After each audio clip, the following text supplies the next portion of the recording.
आज मी आपल्याला बोलवलंय ते एवढ्यासाठी की आजपर्यंत प्रत्येक निवडणुकीत, मग ती महापालिका असेल, महानगरपालिका असेल, विधानसभा असेल, लोकसभा असेल, आम्ही बरीच वर्ष युतीमध्ये होतो. त्याच्यानंतर गेल्या 5-1 वर्षापासून महाविकास आघाडीमध्ये आहोत.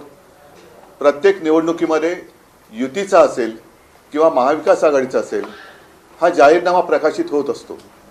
पण शिवसेना हा पक्ष आघाडीमध्ये सामील जरी असला तरी शिवसेनेचं एक वेगळी वचनबद्धता आहे.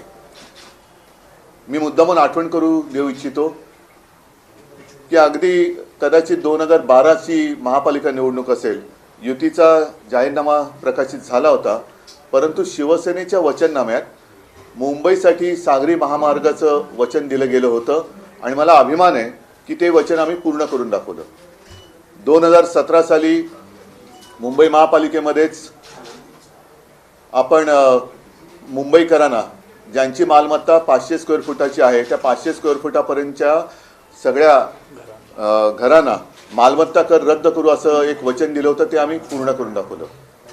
त्याच्यानंतर 2019ला विधानसभेला सामोरं जाताना युतीचा एक जाहीरनामा होता, कारण तेव्हा आम्ही युतीमध्ये होतो, पण 10 रुपयामध्ये गरिबांना आम्ही जेवण देऊ हे एक वचन दिलं होतं. ते मी महाविकास आघाडीमध्ये सुद्धा शिवभोजन सुरू करून दिलं होतं. थोडक्यात काय की साहजिकच आहे की महाविकास आघाडीचा जाहीरनामा त्याच्याबरोबर आम्ही पूर्णपणाने सहमत आहोतच, पण शिवसेना म्हणून मला असं वाटतं की आमचं सुद्धा एक काही कर्तव्य आहे की काही गोष्टी बारीक सारीक असतात त्या ढोबळमानाने मांडता येत नाहीत. मग आपण त्यातलं वेगळेपण काय आहे हे हेरून एक महाविकास आघाडी आणि शिवसेना या माध्यमातून ती वचनं सरकार आल्यानंतर पूर्ण करावी. आता आजचा हा जो मी वचननामा आहे तो आपल्या सगळ्यांच्या साक्षीने महाराष्ट्राच्या जनतेसमोर सादर करत आहे. हा वचननामा 2 स्वरूपात असेल. एक तर ज्याला आपण टॉकिंग पॉईंट्स म्हणतो की पटकन काय बोलायचं तर तो खिशात मावेल, आणि त्यातले जसं काल पंचसूत्री होत्या तसं शिवसेनेची काही वचनं आहेत. त्याच्यामध्ये त्या 5 पंचसूत्रीचा सुद्धा अंतर्भाव आहेच. त्याच्यापेक्षा फार काही वेगळ्या अशातला भाग नाही, पण थोड्याफार ज्या काही वेगळ्या गोष्टी आम्हाला जाणवल्या किंवा भासल्या की त्या त्याच्यात यायला पाहिजेत. आणि महाविकास आघाडीच्या सर्व घटक पक्षांना तेही मान्य आहे की नाही, ह्या ठीक आहे, ह्या गोष्टी करायला पाहिजेत. सविस्तर वचननामा घेऊन फिरणं थोडंसं अवघड होतं, कार्यकर्त्यांना सुद्धा थोडं अवघड होतं, वक्त्यांना सुद्धा होतं, म्हणून खिशात मावेल अशी 5 किंवा 10 ही वचनं आम्ही आपल्या माध्यमातून जनतेच्या चरणी सादर करत आहोत. त्याच्यानंतर त्याच्यावरती एक QR कोड दिलेला आहे. तो QR कोड स्कॅन केल्यानंतर शिवसेनेचा जो काही वचननामा आहे तो आपल्याला पूर्णपणाने वाचता येईल. आणि येत्या काही काळात 1-2 दिवसातच महाविकास आघाडीचा सुद्धा जाहीरनामा येतोय. तो सुद्धा मी म्हणेन शिवसेना, राष्ट्रवादी काँग्रेस आणि सर्व आमचे मित्रपक्ष यांचा एक एकत्रित जाहीरनामा आहे. त्याच्यामुळे त्याच्यापासून आम्ही काही वेगळं करतोय किंवा ते आम्हाला मान्य आहे का, हे आम्हाला मान्य नाही का, स्वतंत्र अस्तित्व दाखवतात का, असं काही एक याच्यामध्ये प्रकार नाही. काही गोष्टी ज्या जसं काल मी एक मांडला विषय की मुंबईतले आणि आपल्या महाराष्ट्राचे कोळीवाडे आणि गावठाणं, मग सर्व म्हणजे अगदी त्याच्यामध्ये कोळी बांधव आले, काही गावठाणं आली, ख्रिस्ती समाजाला सगळे आले. यांच्याकडे आता या सरकारची वक्र नजर गेलेली आहे. या कोळीवाड्यांचा क्लस्टर विकास किंवा क्लस्टर डेव्हलपमेंट करण्याचा त्यांनी घाट घातलेला आहे. क्लस्टर म्हणजे काय की सगळे एकत्रित करायचं, त्यांना टॉवर बांधून द्यायचे आणि बाकीची जमीन ही त्यांच्या मित्राला, आता कोण मित्र, एकच मित्र आहे तो हे करू शकतो, त्याच्या घशात घालायची, असा हा एक काळा प्रकार त्यांनी सुरू केलेला आहे. पहिल्या प्रथम आमचं सरकार आल्यानंतर तो त्यांनी केलेला GR आहे तो आम्ही रद्द करू. कोळीवाड्यांचं अस्तित्व, गावठाण्यांचं अस्तित्व, त्यांची ओळख हे आम्ही कदापि पुसू देणार नाही. आणि त्या सगळ्यांना म्हणजे कोळी बांधवांना असेल, गावठाणातील असेल, या सर्व लोकांना मान्य होईल असाच विकास आम्ही तिथे करू.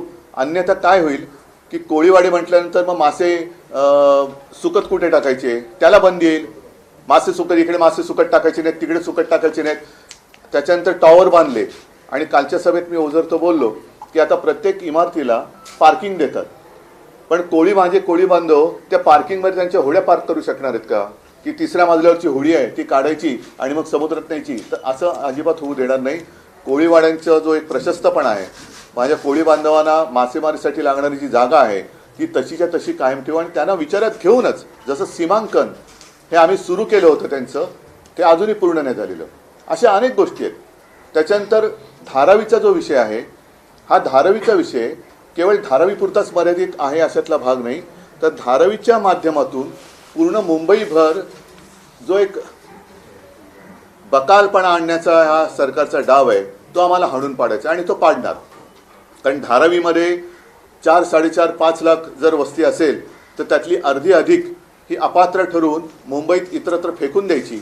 मग ती कुठे मिठागरात असेल, दहिसरला असेल, मुरुडला असेल, आता तिथलीही लोक उभी राहिलेत. मग एक तर धारावीकरांना धारावी सोडायची नाहीये आणि बाकीच्यांना सुद्धा त्यांना कळते की इकडे संपूर्ण नागरी सुविधांवरती ताण पडणार आहे. जर का आत्ताच्या निविदेप्रमाणे किंवा निविदा बाह्य सवलतींप्रमाणे धारावीचा विकास करण्याचं ठरवलं तर मुंबईकरांवरती, मुंबईच्या नागरी सुविधांवरती असह्य भार पडेल. जर कॅल्क्युलेशन नीट केलं, आपल्यापैकी कोणी करू शकत असेल तर मला कृपया मदत करा, पण जेवढी जमीन म्हणजे 1000 एकर जमीन ही आजच अदानीला दिलेली आहे आणि त्याचे तसे आदेश निघालेले आहेत. म्हणून मी काल जो एक उल्लेख केला की संविधान बचाव हे लोकसभा हारल्यानंतर त्यांनी महाराष्ट्रामध्ये जाहीर केलं की हे एक फेक नरेटिव्ह होतं. मग हे सरकारचे आदेश हे फेक नरेटिव्ह आहेत का? अर्थात आमचं सरकार आल्यानंतर आम्ही ते फेकणारच आहोत, ते काही जागेवर ठेवणार नाही. पण हा सगळा विषय लक्षात घेऊन आम्हाला असं वाटलं की आमच्या परीने काही विषय हे आपण त्याच्याकडे लक्ष देण्याची गरज आहे आणि त्यानुसार आम्ही हा वचननामा आपल्या सगळ्यांच्या साक्षीने प्रकाशित करत आहोत, जनतेच्या चरणी सादर करतो आहोत. त्याच्यामध्ये अनेक वचनं जी आहेत ती महाविकास आघाडीच्या जाहीरनाम्यातली जरूर आहेत, कारण शेवटी आमची आघाडी आहे. काही मोजकी करायची असतील वचनं अशी आहेत, जसं मुंबई आणि महाराष्ट्राचं गृहनिर्माण धोरण आम्ही ठरवणार आहोत. मुंबईप्रमाणेच महाराष्ट्रातील प्रमुख शहरांमध्ये जसं मुंबईमध्ये झोपडपट्ट्या तशा काही शहरांमध्ये आहेत, तर तिथे सुद्धा आम्ही विकास करणार आहोत. तिथल्या स्थानिक शासनाच्या माध्यमातून अशा अनेक गोष्टी आहेत. मुंबईतलं पळवलेलं वित्तीय केंद्र हे नव्याने आम्ही धारावीमध्ये उभारू. धारावीमध्ये म्हणजे धारावीकरांना जिथल्या तिथे त्यांच्या उद्योगासह घर तर देऊच, पण मुंबई आणि महाराष्ट्रातील भूमिपुत्रांसाठी नोकरी कुठे? कारण मधल्या काळामध्ये आदित्य जे बोलला होता की आमच्या 3 प्रायोरिटी काय असतील, तर रोजगार म्हणजे नोकरी नोकरी नोकरी, बेकारी तर हटवली पाहिजे. पण त्याच्यासाठी कुठेच या सरकारच्या म्हणजे आत्ताचं जे मिंधे सरकार आहे त्यांच्या कारभारात कुठे काही दिसत नाही आहे. त्यांना फक्त गद्दारांना नोकऱ्या त्यांनी दिल्या, बाकीच्या जनतेला काही दिलेलं नाही आहेत. तर आम्ही आमच्या महाराष्ट्रातील भूमिपुत्रांना, मग त्याच्यामध्ये मुलं आली, मुली आली, मुली आल्या, यांच्यासाठी नोकऱ्यांच्या संध्या उपलब्ध करून देऊ. आणखीन एक महत्त्वाचा विषय, कारण बोलायला गेलं तर खूप आहे, आणखीन एक विषय, आपल्या राज्यामध्ये जसं मुलींना शिक्षण मोफत दिलं जाते, आनंदाची गोष्ट आहे, पण मुलींप्रमाणे मुलांना देखील आम्ही मोफत शिक्षण देणार हे सुद्धा आम्ही वचन त्याच्यामध्ये दिलेलं आहे. 5 जीवनावश्यक वस्तूंचे भाव हे स्थिर ठेवणार हे सुद्धा वचन आम्ही दिलेले आहे. तर अशा गोष्टी बऱ्याच आहेत. आपल्या हाती तो वचननामा आल्यानंतर आपल्याला कळेलच. तूर्त मी जनतेच्या चरणी आम्ही काय सेवा करू इच्छितो हे सादर करतोय आणि या हवेतल्या गोष्टी नाहीत, आम्ही करून दाखवलेल्या आहेत. महापालिकेत 500 फुटापर्यंतचा मालमत्ता कर जसा रद्द केला, अशा अनेक गोष्टी आहेत. पण शेतकऱ्यांचं पीक कर्ज 2 लाखापर्यंत आम्ही माफ करून दाखवलं किंवा मुक्त करून दाखवलं. आम्ही करून दाखवलंय. जे करणार आहोत तेच आम्ही बोलतो आणि जे बोलतो ते आम्ही करतो.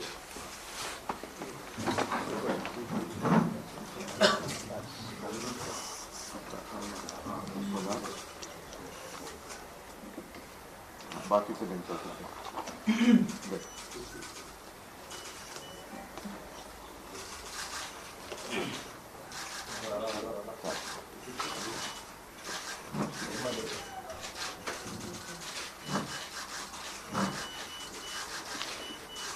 तो छोटा बोर्ड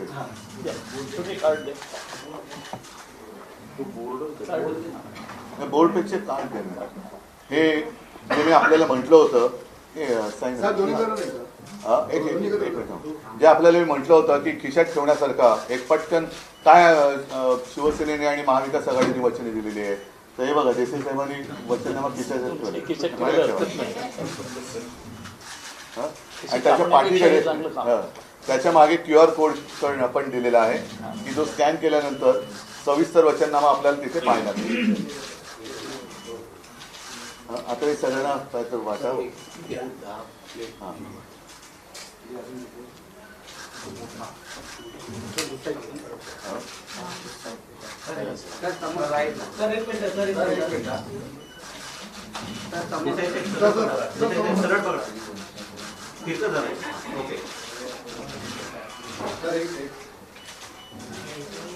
ठीक आहे. आता एक बटन लावा. ठीक आहे. आता काही मोजक्या प्रश्नांना मी उत्तर देतो कारण मला परत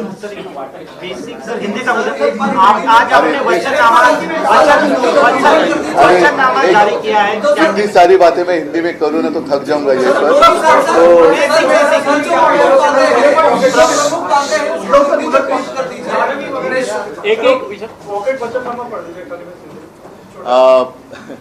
अब सारी बातें हिंदी में कहना मुश्किल है. कोशिश करता हूँ. कुछ गलती हो तो आप सुधार देना. अभी मैंने आपके सामने शिवसेना की ओर से महाविकास आघाड़ी सरकार आने के बाद हम क्या करने जाने वाले हैं, जनता की सेवा कैसी हम करने वाले हैं, वो हम तो वचननामा कहते हैं. तो वचननामा हमने जनता के सामने रखा है. साथ ही साथ एक छोटा पॉकेट वचननामा हमने एक शायद नहीं होगी या नहीं होगी बात हमने करने की कोशिश की है कि जो लोग हमारे गांव-गांव में जाते हैं, प्रचार करते हैं, उनको आसानी से पता चले कि अरे हमने क्या वचन दिया है. तो एक जैसे मैंने मेरी जेब में रखा है वैसा ही एक वचननामा हमने दिया है जिसके पीछे हमने एक QR कोड दिया है. वो अगर आप स्कैन करेंगे तो आपको पूरा जो हमारा वचननामा है आप उसमें पढ़ सकते हैं. इसमें जो जानकारी हमने दी है ये तो बात सही है कि बहुत सारी चीज़ें महाविकास आघाड़ी का जो मैनिफेस्टो है उसमें जो आई है वही हमने दी है. लेकिन साथ ही साथ कुछ अलग बातें जिसके ऊपर हमें ऐसे लगा कि ध्यान देने की आवश्यकता है वो भी हमने इसमें डाली है. और जैसे मैंने कहा कि जो भी हम कहते हैं वो करते हैं. आपको अगर याद दिला दूं कि पिछले सभी चुनाव में हम चाहे यूटी में थे या महाविकास आघाड़ी में, हमने हमारा वचननामा जनता के चरण में सादर किया था. और सिर्फ कोशिश ही नहीं, मैं तो मानता हूँ 90% से ज़्यादा हमने वादे निभाए हैं. जैसे 2012 में मुंबई कोस्टल रोड की बात मुंबई म्यूनसिपालिटी की कॉरपोरेशन के दरमियान हमने की थी. हमें अभिमान है कि वो हम पूरा कर सके. 500 स्क्वायर फीट तक प्रॉपर्टी टैक्स माफ़ करने की बात हमने की थी, वो भी हमने पूरी कर दी. 2019 में हमने कहा था कि जो हमारे गरीब जनता है उनको 10 रुपये में हम भोजन की व्यवस्था करेंगे. शिव भोजन के माध्यम से वो भी हमने पूरी की है. ऐसे कई सारे वादे जो हमने किए थे वो हमने निभाए हैं. और आज भी हम कुछ वादे करने जा रहे हैं और किए हैं, वो जरूर जनता के आशीर्वाद मिलने के बाद हम पूरे करेंगे, ये मैं वचन देता हूँ. सर एक सवाल है कि आजकल चलन पड़ पड़ा है कि रेवड़ी बांटने का. पहले उन्होंने लाडली बहना पे अपने 1500 हर महीने देने की बात की, आप लोगों ने आपत्ति उठाई कि पैसे कहाँ से आएंगे. अब आप लोगों की तरफ से 3000 देने की बात आ रही है, 4000. नहीं, हमने उसका अभ्यास किया. कहाँ से? अभ्यास किया उसका. और कहाँ से लाएंगे अभी भी मैं कह सकता हूँ, लेकिन अगर मैं कहूँ तो वो भी ये भी बात चुराएंगे. जैसे मेरी पार्टी चुराई है, सिंबल चुराया. और यहाँ तक सीमित नहीं रहा. मैंने जब शुरुआत की कि 5 जीवनावश्यक जो भी चीज़ें हैं उसके गेहूँ, चावल, शक्कर, दाल, तेल दाम तो बढ़ते जा रहे हैं, तो हम उसको आने वाले 5 साल स्थिर रखेंगे. तो वो भी चीज़ उन्होंने चुराई. तो वो भी बात चुराई. उनको चोरी के अलावा कुछ आता ही नहीं है. और इसलिए ज़्यादा बातें मैं कहूँगा नहीं, लेकिन काफ़ी सारे हमने चीज़ें देखी है जहाँ अगर हम इन्होंने जो पैसा खाया है और खाने की संभावना अगर इनकी सरकार आएगी तो रहती है, तो हम अगर वो बंद करेंगे तो ये सारी चीज़ें हो सकती है. उद्धव जी, एक सवाल ये है, कल यूपी के मुख्यमंत्री महाराष्ट्र में थे, कैंपेन कर रहे थे और लगातार कैंपेन का दौर शुरू हुआ है. एक है तो सेफ है, बटेंगे तो कटेंगे जैसी बातें कही. वो बीजेपी के लिए जरूर कह रहे हैं, क्योंकि बीजेपी की नैया डूबने जा रही है. तो वो बीजेपी के लोगों को कह रहे हैं कि एक है तो सेफ है, नहीं तो पूरा साफ है. तो बीजेपी अब साफ होने जा रही है. बीजेपी अब साफ होने जा रही है. और इसलिए वो बीजेपी बचाने की कोशिश कर रहे हैं। एक है तो सेफ है, तो बीजेपी सेफ है, लेकिन हमारी सरकार आने के बाद तो साफ होने वाली है। बजरंगबली को अपोज जो करते हैं उनको भी, जो बजरंगबली को अपोज करते हैं उनको भी बोला कि आप यहाँ से चले जाइए, ऐसा भी बोला। नहीं छोड़ो, उनकी सोच की पहुंच कहाँ तक है वो दिखाई दी गई है, और उनको तो सिर्फ आपस में लड़ाई झगड़ा लगाकर ही राज करना है। हमें वैसी बात नहीं करनी है, और इसलिए हमने कहा कि उनका हिंदुत्व और हमारा हिंदुत्व अलग है। हमारा हिंदुत्व दिल में राम और हाथ में काम, हाथ को काम देने वाला हमारा हिंदुत्व है। उनको तो हाथ में वो पत्थर दे रहे, तो वो एक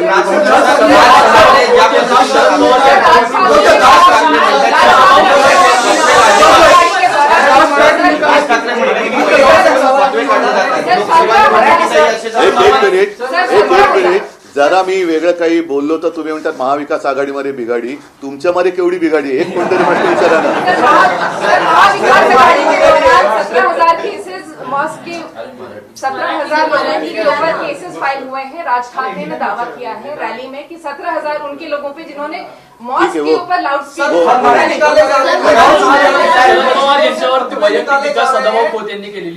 नाही, मला आता त्याच्यामध्ये जायचं नाही, कारण सभा आहेत, त्या सभेमध्ये मी उत्तर देईन। मी आज वचननाम्यापुरतं ही प्रेस कॉन्फरन्स मर्यादित ठेवू इच्छितो, कारण शेवटी या तुतू मैमेमधून लोकांना काय मिळणार या प्रश्नाचं उत्तर कोणी देत नाही, ते उत्तर आम्ही देतो आहोत। बाकी तर ही तुतू मैमे निवडणुका येवत किंवा न येवत ही चालूच राहते, त्याच्यामुळे आरोप प्रत्यारोप हे होत राहतील।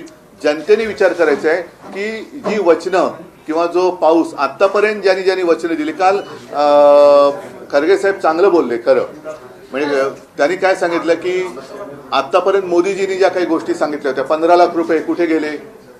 म्हणजे मी विधानसभेत माझं नागपूरचं भाषण तुम्ही जर का ऐकलं असेल तेव्हाचं, की 15 लाख रुपये येणार होते, अमुक होणार होतं, तमुक होणार होतं, 2 कोटी लोकांना रोजगार मिळणार होते, शेतकऱ्याचं उत्पन्न दुप्पट होणार होतं। तर आजपर्यंत ते जे काही करू शकले नाहीत, तर आता कसे काय करू शकणार? आता कसे काय करू शकणार? आणि तुम्ही आपने जो बात कही थी रेवड़ी, तो वो जो बातें थी वो तो रेवड़ी ही थी ना। बाद में पता चला कि वो सारे जुमले थे। अच्छे दिन आएंगे, कब आएंगे? ये जाएंगे तो आएंगे। रोड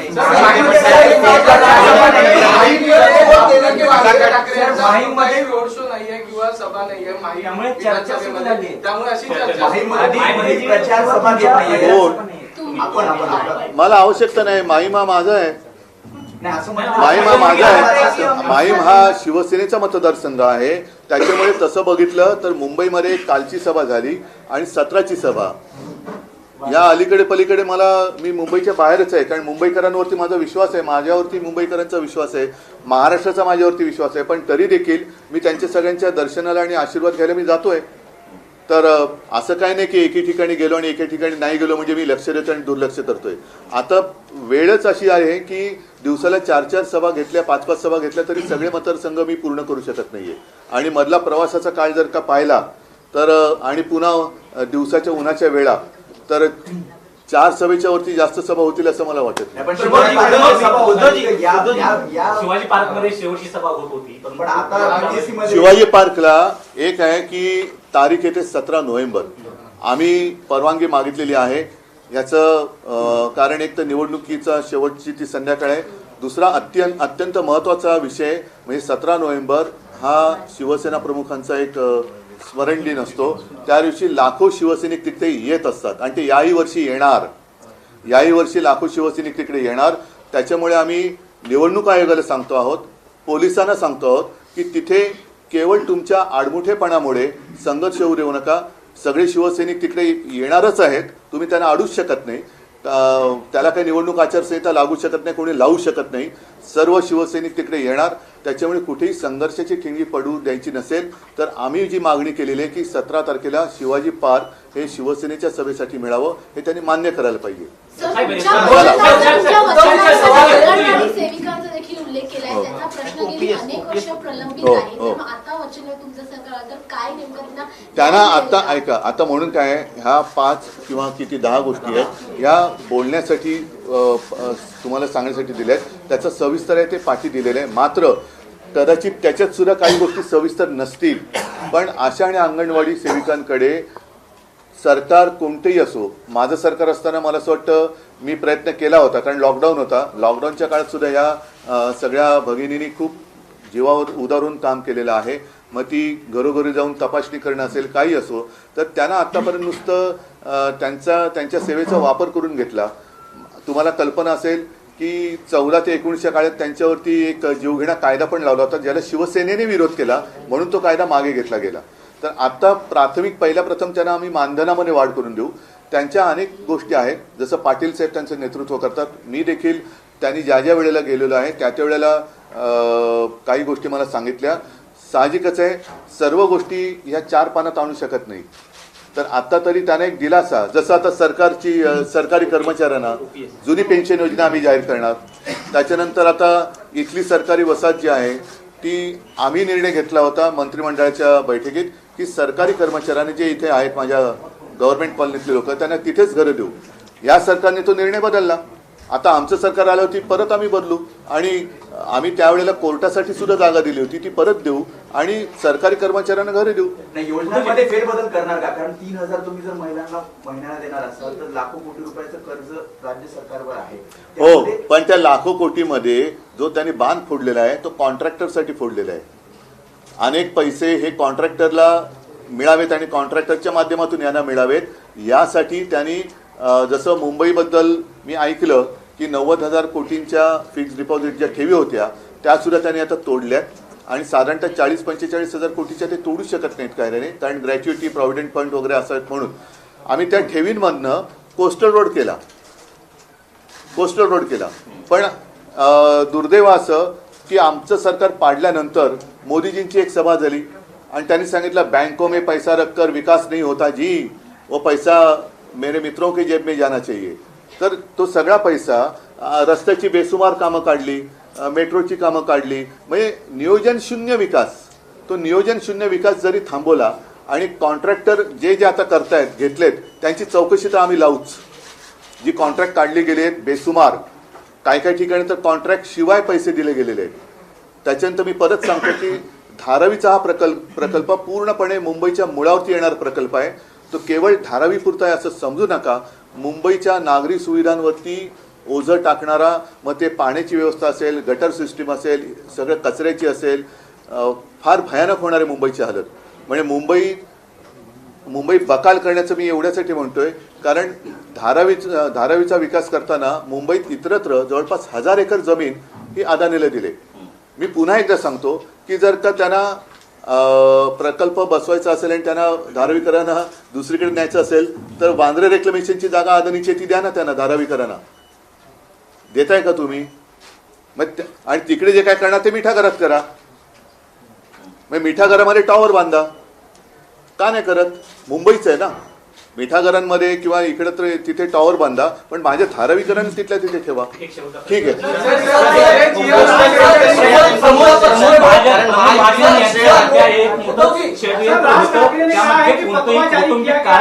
अशा प्रकारचे मला माहिती